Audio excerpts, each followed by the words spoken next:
Welcome to the Deep Dive. I'm your host, and today we're looking at a pretty fascinating topic. Yeah, I'm really excited to be here and dig into this one with you. Awesome. So we are going through a promotional graphic and a solo podcast script from Kapil Nupania's show, and they're covering a book called The Solutions Focus by Paul Z. Jackson and Mark McCurkow. Right. And the mission for this deep dive is to basically figure out why our default reaction to a crisis, like when things go totally wrong, is actually trapping us. Yeah, it's a huge trap. Right. And, how we can rewire our approach to actually solve things instead. Because think about the last time something went completely wrong in your life. Oh, I mean, it happens all the time. Yeah, like you drop your phone and shatter the screen, or Yeah. a massive project at work derails at the 11th hour. Or a pipe bursts in your kitchen, right? Exactly. Yeah. Almost universally, like clockwork, our immediate human reaction is this intense need to interrogate the past. We just instinctively ask, why did this happen? Or, whose fault is this? Yeah, and that's because we are we're fundamentally wired to dissect the wreckage. Right. It's like this instinctual drive to find the exact point of failure. And in psychology and organizational management, this is known as the problem-based trap. Problem-based trap. Okay. Right. And the logic seems really sound when you're in the middle of a crisis. Yeah. You think, well, I need to understand every single detail of what is broken so that I can fix it. But deep problem analysis, it often just turns you into a world-class expert on the problem itself.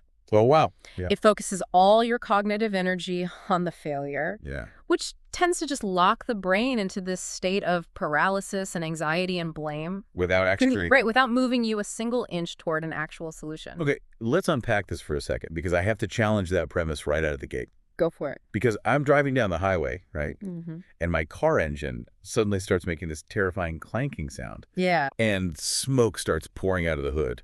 I mean, I can't just visualize a working car and drive home. Obviously not, no. I have to find the broken part. I have to diagnose the root cause to, replace the timing belt or whatever. Figuring out exactly what went wrong feels like the only way to solve it. And you are entirely right when it comes to your car. Right. Because your car engine is a static machine. Okay. Traditional problem solving, this really heavy obsession with root causes, fault trees, exact points of failure, it was born out of engineering and medicine. I see. Yeah, so in those fields, if a bridge collapses or an engine block cracks, finding the exact structural flaw makes absolute sense. You're dealing with closed, predictable systems. Right, a broken pipe is a broken pipe. Exactly. But the sources highlight this really crucial distinction that trips up most managers and just individuals in general. Which is? Human systems are not car engines. You mean like our teams at work, our families, that kind of thing? Yeah, organizations, team dynamics, career trajectories, even our own personal daily routines and habits. Right. These do not work like static machines with easily replaceable parts. They are dynamic, they're fluid, adaptable, and they're constantly shifting based on context and emotion and, environment. So it's a completely different beast. Totally. So when you treat a dynamic human system like a static machine and you focus all your energy on past failures and root cause errors, you usually just end up looking for someone to blame. Yeah, I've definitely been in those meetings. We all have, right? You end up demanding these massive, complex structural fixes that a human system just simply cannot process. So we basically end up acting like archaeologists. Yeah. We're just, digging around in the dirt, dusting off the bones of past mistakes, trying to figure out exactly when and why the dinosaurs died. That is a perfect way to put it. And the source material argues we need to stop being archaeologists and start being architects. Architects, I like that. Right. Because an architect isn't focused on the rubble. They are designing the future outcomes that they actually want to inhabit. Yeah. A solution focus looks for existing resources, skills, capabilities. Instead of spending weeks asking what went wrong and who dropped the ball, it shifts the focus To what? to asking, well, what does success actually look like in this specific environment? And how can we build it using the materials we already have in front of us? So it's way more forward-looking. Exactly. And Jackson and McCurkow actually codified this transition from archaeologist to architect into a methodology called the SIMPLE framework. SIMPLE. Okay, let's look at how to build that architecture. The first step in their model, the S, stands for specify the topic. Right. But the sources make this really huge point to clarify this immediately. Mm. This does not mean specify the problem. No, not a I mean specifying exactly what you want. Yeah, and it sounds like a minor semantic difference, right? Yeah, it does. Yeah. But it completely changes the cognitive load on a person or a team. Think about a typical team meeting after, say, a really bad quarter. Oh, boy. Right. The agenda is almost entirely framed around what the company does not want. A manager will come in and say, we need to stop losing customers, or we have to stop missing our shipping deadlines. Which makes sense on the surface. You want the bad thing to stop, so you name the bad thing. Right. But there's this neurological reality here that explains why this actually backfires. Yeah. Because the brain genuinely struggles to process negative goals. It really does. The text uses that classic psychological example. Like, if I tell you right now, do not picture a pink elephant, what happens? I am immediately visualizing a pink elephant. I mean, it's there. Right. Your brain literally has to construct the image of the thing you are forbidding in order to even understand the command. Exactly. So when a manager yells, stop missing deadlines, all the collective brains in that conference room are forced to visualize missing deadlines. No. You're actively reinforcing the neural pathway of the exact concept you're trying to eliminate. Your brain is just swimming in the anxiety of the failure. That is so counterproductive when you think about it. It is. So when you specify the topic, you have to frame it strictly in terms of the destination. You completely eliminate the negative constraint. Instead of focusing on the problem, like how do we stop our team from missing deadlines, you reframe the entire conversation. To what? To what does a high reliability delivery system look like for this team? Wow. Yeah, that feels totally different. And think about that on a personal level, too. The source mentions trying to fix a sleep schedule. Yeah. If my goal is, quote, fix my terrible sleep habits, I'm just focusing on my own exhaustion and, like, guilt. Right, you're just wallowing in it. Yeah, I'm staying in the problem space. Correct. But the reframe is, what environment and routines will allow me to wake up refreshed at 6:30 a.m.? Exactly. You define the destination, not the pothole you tripped over. That's beautifully put. And defining that destination sets the trajectory. But once you know where you want to go, you have to figure out how the different elements of your life or your team are actually going to interact to get there. Right. And that brings us to the I in the simple framework, which requires looking at the spaces in between. In between. So moving away from the isolated components and looking Yeah. at the connections. Exactly. When we're stuck in a crisis, our instinct is to look for a single point of failure, Right. which in a human system usually means finding a scapegoat. Oh, absolutely. We try to isolate the problem inside one person, but problems rarely live inside a single individual. They actually live in the relational space. The relational space. Yeah, the constant interactions between people, their habits, the tools they use, and their environment. Okay, but let's be real for a second, though. Yeah. Because anyone who has worked in a fast-paced corporate environment or even just, suffered through a group project in college. Oh, the college group projects. The worst. Right. We all know that sometimes a team member really is just lazy. Fair. Sometimes the single point of failure genuinely is one person who just refuses to pull their weight. So how does this methodology deal with someone who is just dragging the whole team down? It is incredibly tempting to apply that static label of lazy Yeah. because it offers a very clean, simple narrative, right? That's easy. It absolves everyone else of responsibility, but applying a permanent character label to a team member is an archaeological dig. Oh, It is a dead end. It Oh. gives you absolutely no actionable path forward. So the framework instructs us to pull back and look at the interaction itself. Yeah. You have to examine the space between that person's workflow instructions, the software they're forced to use, and the feedback loops they exist within. Okay, I see. So this supposedly lazy team member is, I don't know, receiving vague instructions via Slack at 4:59 p.m. Right. and their software crashes every time they try to render a file. Yeah. And management never reviews their drafts until the day before a launch. Yeah. Their laziness might just be a completely rational response to a broken environment. Yes. It's like learned helplessness caused by the friction in the interactions, not a fundamental character flaw. Precisely. And once you stop pointing fingers at isolated individuals and start examining those spaces in between, the defensiveness in the room just evaporates. Because nobody feels attacked. Right. People stop protecting their egos because they're no longer under attack. They can look objectively at the mechanics of how work flows between them. That makes a lot of sense. And more importantly, once you shift your focus to the interactions, you start noticing the rare times when those interactions actually succeed. Which brings up what the sources literally call the secret sauce of the entire methodology. Yeah, the M. The M, make use of what already works. You're basically looking for exceptions to the rule. Yeah, and in solution-focused coaching, this is a core tenet. The reality is that no problem, no matter how severe or entrenched it is, happens 100% of the time. Wait, really? Even in, like, the worst situations? Even in the deepest slumps. You could have a highly dysfunctional department, or you might be in a terrible personal rut. But there is always a brief window, even if it's just 5% of the time, where things actually function the way they're supposed to. Wow. Okay, here's where it gets really interesting. Because those tiny windows, they are your leverage points. Yes. And to extract the value from them, the source outlines 3 critical questions we need to ask when facing a recurring issue. And these are so powerful. So the first one is, when was a time recently when this issue was slightly less terrible? I love the phrasing of that. Right. Setting the bar at slightly less terrible removes so much pressure. Yeah, you aren't asking the team to find a day where they performed flawlessly. Exactly. You're just looking for a Tuesday where the server didn't crash quite as hard. Okay. Or, a morning where you only hit snooze once instead of 4 times. It just makes the search for success so much more approachable. And once you identify that slightly less terrible moment, you move to the second question. What were we doing differently during that exact window? Wow. And then the third, how can we replicate those specific actions? Okay, let's put this into context. Imagine a software company bleeding subscribers. Panic mode. Total panic response, right? Yeah. The immediate instinct is to hire outside consultants, buy an entirely new customer management platform, or fire the head of sales. Burn it all down. Right. The instinct is massive disruption. But this principle says you already have a subset of clients who are renewing their contracts. Yes. Why?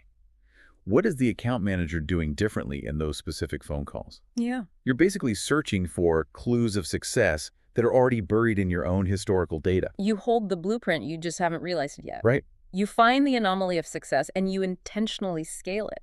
And highlighting those small existing successes does something profound to the psychology of a team. What does it do? It provides undeniable empirical proof that change is possible within their current reality. Because they've already done it. Exactly. The capability is already in the room. But to scale a 5% success rate into a 95% success rate, reverse engineering past clues isn't quite enough on its own, is it? No, it's not. You need a crystal clear vision of the ultimate end state so you know exactly what you're scaling toward. Which brings us to the P, visualizing possibilities. And specifically, a technique from brief therapy known as the miracle question. What's fascinating here is how the sources break this down in a very vivid way.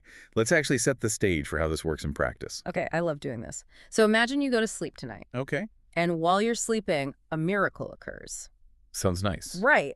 The exact problem you're obsessing over right now, the toxic team dynamic, the looming deadline, the failing project, it is completely solved overnight. Okay. But because I was asleep, nobody told me the miracle happened. Exactly. You have no idea the world has changed. Got it. You wake up the next morning.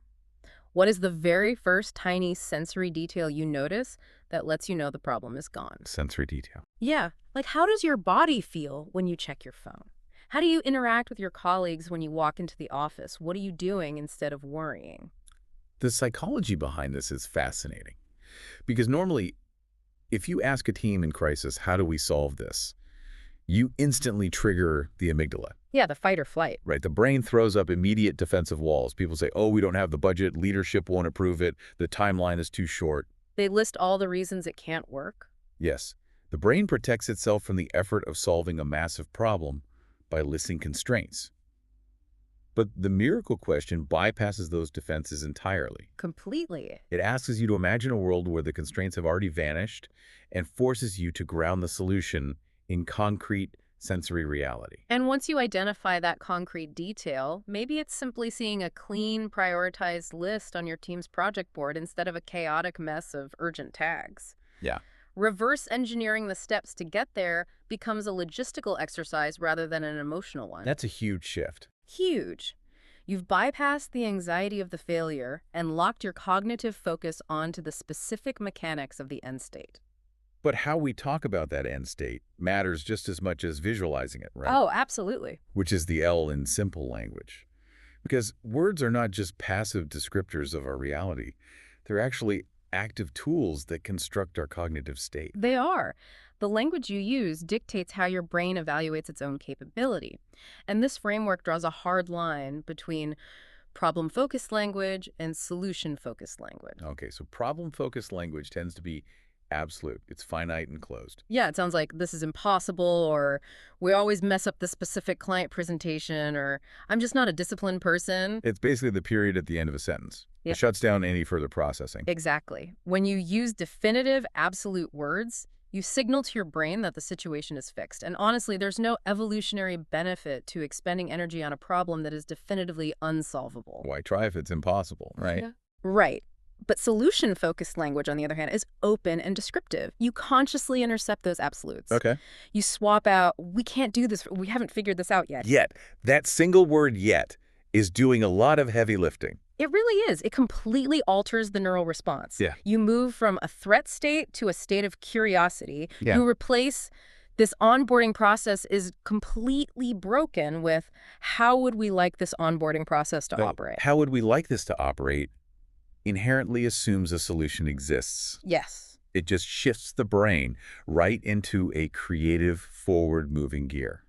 And the source emphasizes keeping your language simple, action-oriented, and strictly focused on progress rather than perfection. Because using that open language lowers the temperature in the room. Yeah. But words alone don't solve the crisis. They clear the runway so you can finally take action without the friction of panic. Which is where the final concept comes into play. The E, recognizing that every small step counts. Because even if you have bypassed your defensive walls and you're using open language, staring down the barrel of a massive organizational crisis can still feel like standing at the bottom of Mount Everest. It's terrifying. And the most common pitfall when people actually try to implement change is attempting a massive heroic overhaul. Oh, yeah. We love the big sweeping changes. We do. We convince ourselves that a big, dramatic problem requires a big, dramatic, highly disruptive solution. Right.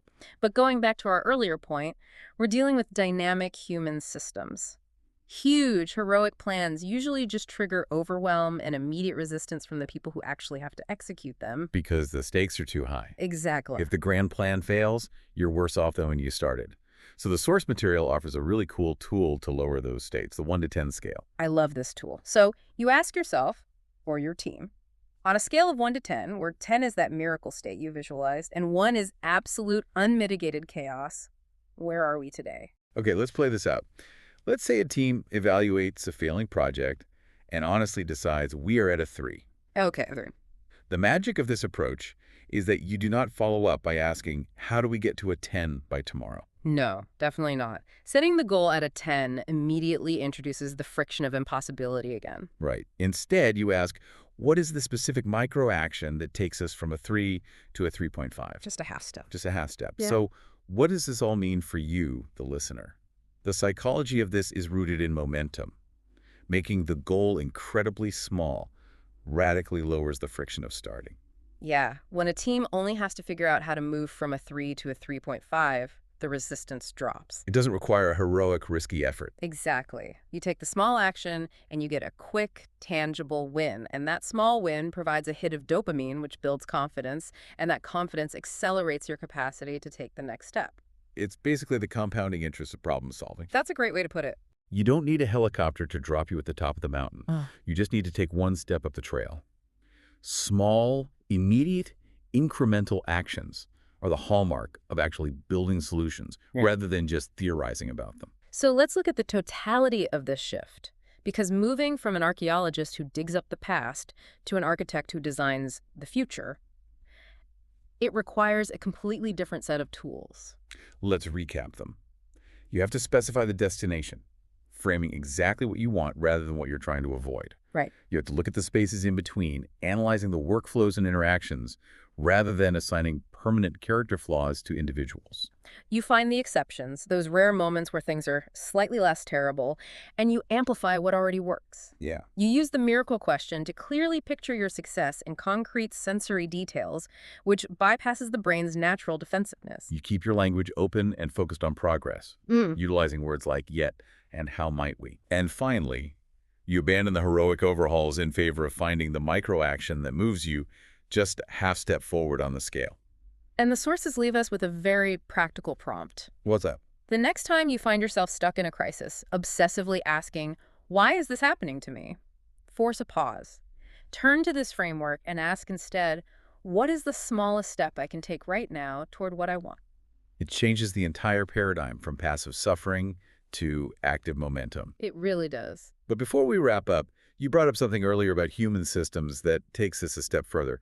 It wasn't explicitly in the text, but it builds perfectly on the idea that our environments are dynamic and fluid. Yeah, this is something I was thinking about. If human systems are constantly being shaped by our interactions, our language, and our focus, Yeah. is it possible that simply asking the miracle question alters the system before you even take a single physical action? Oh, wow. So just the act of observing the destination changes the current reality. Think about it. By shifting your focus away from the pothole and vividly describing the destination with open, constructive language, you are instantly changing the relational space in the room. You're projecting a new reality. Exactly. Do the people around you, your team, your family, unconsciously start adapting to that new reality simply because you change the narrative? You might be moving from a 3 to a 3.5 just by changing the words you use to describe the room. Right. That is definitely something to mull over the next time you hear that engine clanking. Thanks for joining us for this deep dive. We'll catch you next time.